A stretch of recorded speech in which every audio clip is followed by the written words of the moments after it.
சாய் பக்தர்களுக்கு என் அன்பு வணக்கங்கள். ஓம் சாய்ராம். என் அன்பு குழந்தையே, இந்த செய்தியை நீ கேட்டால் கலக்கம்தான் வரும் என்பதை நீ மறந்து விடாதே. ஆனால் கலக்கம் வந்தால்தான் வழி பிறக்கும் என்பதை மறந்து விடாதே. எந்த ஒரு காரியத்தையும் பேச வேண்டாம் என்று நினைத்து பொறுமையாக அமைதியாக இருந்துவிட்டால் அது வளர்ந்து கொண்டே தான் இருக்கும்.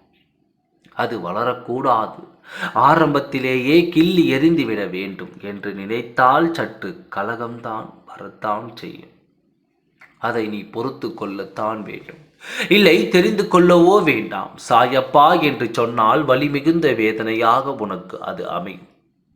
எதை பற்றி சொல்கிறேன் என்று புரியாமல் கலங்காதே. உன் துணையின் அலைபேசியில் வரும் அழைப்பை பற்றி தான் நான் பேச வந்துள்ளேன். உனக்கு தெரியாமல் உன் துணையின் அழைப்பில் வரும் ஒரு செய்தி உன் வாழ்க்கையை கெடுப்பதற்கான ஒரு வழியாக இருக்கிறது. அப்படிப்பட்ட காரியத்தை நான் அனுமதிப்பேனா மாட்டேனா என்று உனக்கு தெரிந்தால் நம்பிக்கையோடு இதை கேள். உன்னுடைய வாழ்க்கையை இருக்கும் குழப்பங்களை தீர்த்து நீ நிம்மதியாக வாழ வேண்டும் என்று நினைக்கின்றேன். இப்பொழுது தொடர்ந்து வரும் இந்த காரியம் வந்தால் உன் வாழ்க்கையில் இருக்கும் நிம்மதிகளையும் நீ இழக்க வேண்டியதாக இருக்கும். பல பிரச்சனைகள் வரலாம், ஆனால் அதில் தீர்வு கிடைக்கும். இந்த பிரச்சனைக்கு நீ தீர்வு பார்த்தால் மட்டும்தான் தீர்வு கிடைக்கும் என்ற செயல் இப்பொழுது இருக்கிறது. அதனால்தான் இடத்தில் சொல்லிவிட்டு இந்த பிரச்சனைக்கு முடிவு கட்ட ஆரம்பித்திருக்கிறேன். அப்படி என்ன சாயப்பா பிரச்சனை என்று கேட்கின்றாயா? உன் துணையின் அலைபேசிக்கு தேவையில்லாத ஒரு நபருடன் இருந்து ஒரு அழைப்பு மணி வந்து கொண்டிருக்கிறது. உனக்கே சற்று கலக்கம் ஏற்பட்டிருக்கிறது.